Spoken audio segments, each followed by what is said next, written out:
Bonjour à tous, c'est Pierre-Alexandre pour Technoid. Aujourd'hui, on va faire le test du WilyFox Swift 2 Plus, donc un téléphone qui est anglais, qui en fait appartient aussi à Kazam.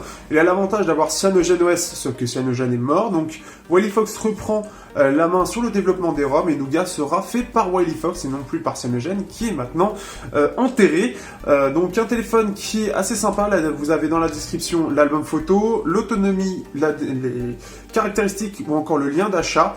D'ailleurs, si vous voulez me soutenir, le lien d'achat est quelque chose en fait partenaire avec Amazon, donc en soi je reçois une petite commission si vous achetez via mon lien. Donc voilà, vous avez votre façon de me soutenir si vous le voulez et on passe tout de suite au test.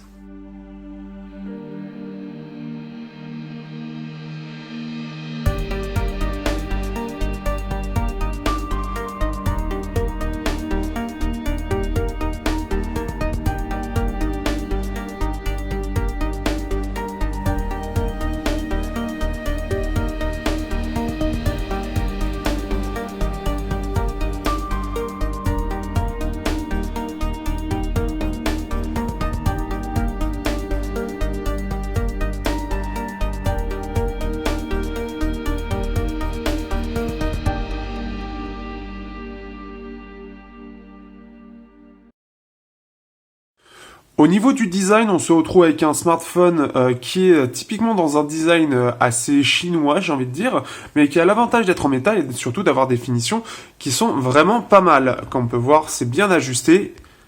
Hop, ici, allez, fais-moi le hop. Voilà, on peut voir que c'est bien ajusté entre le plastique qui sert d'antenne et le métal. On peut voir tout d'ailleurs que le côté, la tranche est incurvée en fait pour une meilleure prise en main et le dos est aussi en plus de ça incurvé qui permet vraiment d'avoir une très bonne prise en main. Pour un smartphone 5 pouces, là on sent qu'on l'a bien en main. On a droit au lecteur d'empreinte avec l'appareil photo qui ressort très peu, la jack qui est au-dessus. Il est un poil épais, mais ça c'est pas très grave en soi. On a l'avantage aussi, surtout pour un smartphone de cette gamme, d'avoir de l'USB type C, qui est en plus compatible Quick Charge 3.0. Alors pour ceux qui ont vu la prise en main, le chargeur n'est pas inclus. Mais en tout cas, on peut voir qu'on a une finition très propre, une bonne prise en main. La seule chose, c'est l'encombrement qui est un poil gros.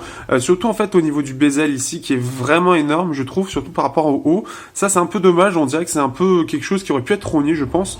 Ça je sais pas, mais je trouve ça dommage, ce qui fait que ça fait pas très design. Le reste du smartphone est quand même bien réussi, en tout cas après les goûts et les couleurs, mais en tout cas il est vraiment réussi, apparemment en noir, et il est plutôt joli. Au niveau de la ROM, on se retrouve avec Cyanogen OS, donc qui est malheureusement mort, donc ça devrait être repris ensuite, ça va être repris ensuite par WilyFox pour faire Nougat. Pour l'instant, on est en 6.0.1, et avec Cyanogen OS, on a droit à quelques petites choses qui nous permettent tout simplement d'apprécier un petit peu plus du Android pur en customisé, en gros. Donc par exemple, nous avons les thèmes, nous avons beaucoup, d'ailleurs il s'en est un qui pour l'instant qui est appliqué, et qui va pas mal changer de petites choses, donc comme cette partie-là, on va voir aussi ça qui est bien, c'est qu'on va avoir beaucoup plus de petits raccourcis, on va voir des choses dans l'affichage, on va avoir plein de petites choses supplémentaires par rapport à Android pur. On peut même, par exemple, comme vous voyez, c'est tout petit en fait parce que ça fait vraiment comme si c'était une phablette au niveau de la densité d'affichage. C'est plutôt fluide, les 3 Go de RAM aident bien aussi au niveau du multitâche. Donc ça c'est une bonne chose. Après le gros souci surtout c'est qu'il consomme beaucoup en veille et ça on y reviendra au niveau de l'autonomie. Mais en tout cas du point de vue expérience utilisateur c'est vraiment bon, il n'y a pas de choses particulières. C'est fluide, c'est agréable, le multitâche est bon et c'est plutôt rapide malgré le petit processeur.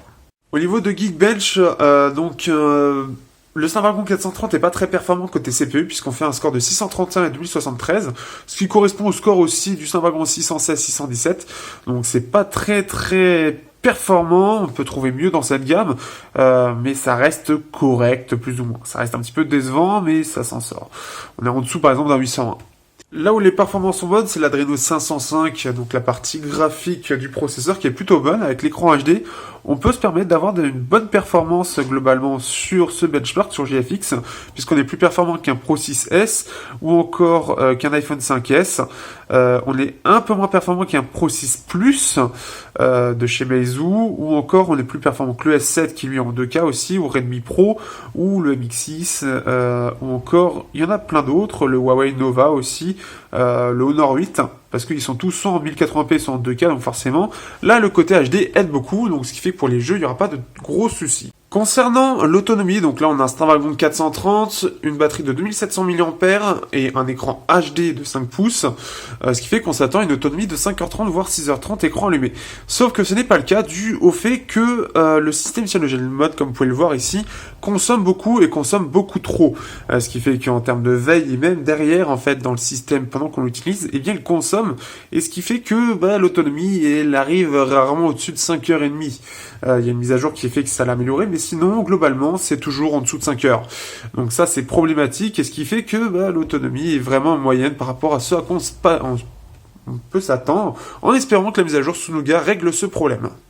Au niveau de l'écran, donc on se retrouve avec un écran de 5 pouces HD, un écran IPS, tout ce qu'il y a de plus classique. Alors que dire, eh bien, au minimum, il sera pas forcément assez...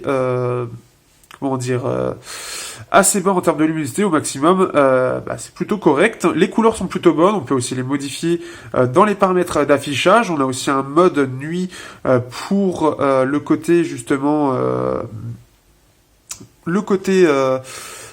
lumière bleue, donc ce qui fait que c'est plutôt pas mal. Au niveau des angles de vision, on est sur quelque chose qui est plutôt bien, donc pas de soucis particuliers sur l'écran. Les couleurs sont plutôt bonnes de base aussi. Donc c'est globalement un bon écran, juste HD, ça pourrait être un petit peu limite pour certains, mais globalement l'expérience est bonne.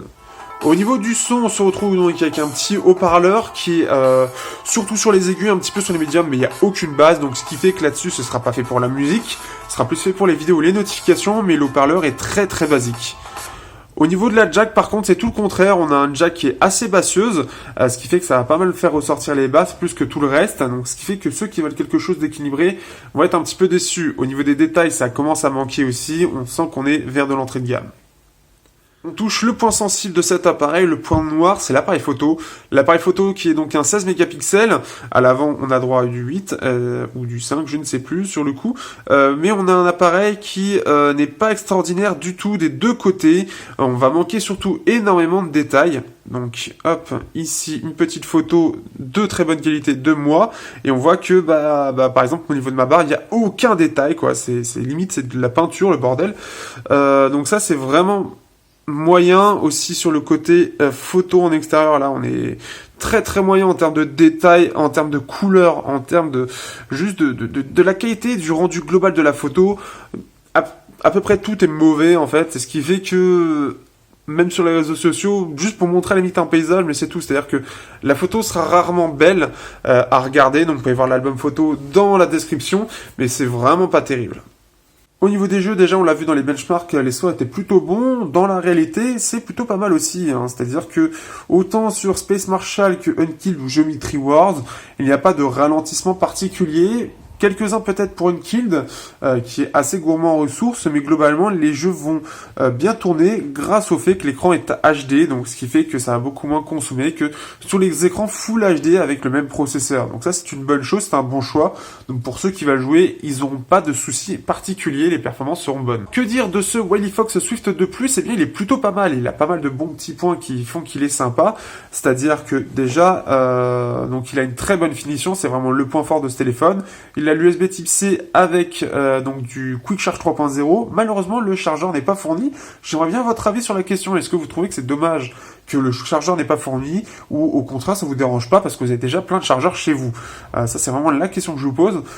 Ensuite, ce qui est vraiment dommage, c'est l'appareil photo. L'appareil photo, c'est vraiment le point noir du téléphone, ce qui fait qu'il manque d'équilibre. Si le téléphone était parfaitement équilibré, ce serait bien, mais là ça crée un déséquilibre, le fait que l'appareil photo est assez mauvais vraiment à l'utilisation. J'ai pas réussi à faire une vraie bonne photo de lui, c'est vraiment catastrophique. Donc ce qui fait que là-dessus c'est vraiment dommage. Le reste est plutôt bon, la finition, les performances globales sont plutôt correctes. L'écran est plutôt bon, même s'il est que HD, ce qui permet d'améliorer justement les performances. On a un système Android donc avec Cyanogen qui est plutôt bien optimisé, mais la veille consomme, ce qui fait que l'autonomie elle est un poil décevante parce que tout simplement Cyanogen consomme. Ça c'est apparemment assez réputé pour ça. Donc ce qui fait que c'est deux choses en fait, c'est les deux points qui sont vraiment à améliorer. Je pense que pour l'autonomie ça peut s'améliorer avec la mise à jour Sunuga. Par contre l'appareil photo je pense pas. En plus on a droit à un lecteur d'empreintes qui fonctionne plutôt bien, il se déverrouille comme on peut voir assez bien. Donc ça c'est une bonne chose. voilà. Après, à 220 euros, la concurrence est quand même très forte, mais il a pas mal de bons points. Si vous oubliez totalement l'appareil photo, je trouve qu'il vaut le coup. Après, avec l'appareil photo, il y a d'autres appareils qui sont peut-être un peu plus équilibrés par rapport à ça, qui fait que ce sera mieux.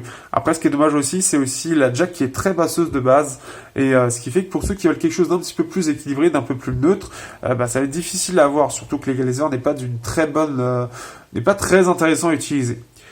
Donc, si vous voulez, en tout cas, si vous voulez l'acheter, vous avez le lien dans la description. Si vous avez des questions sur l'appareil, eh bien, n'hésitez pas, tout simplement, et n'hésitez pas à liker ou partager la vidéo si vous voulez me soutenir. Et sur ce, je vous dis à bientôt pour un prochain test sur Technoid.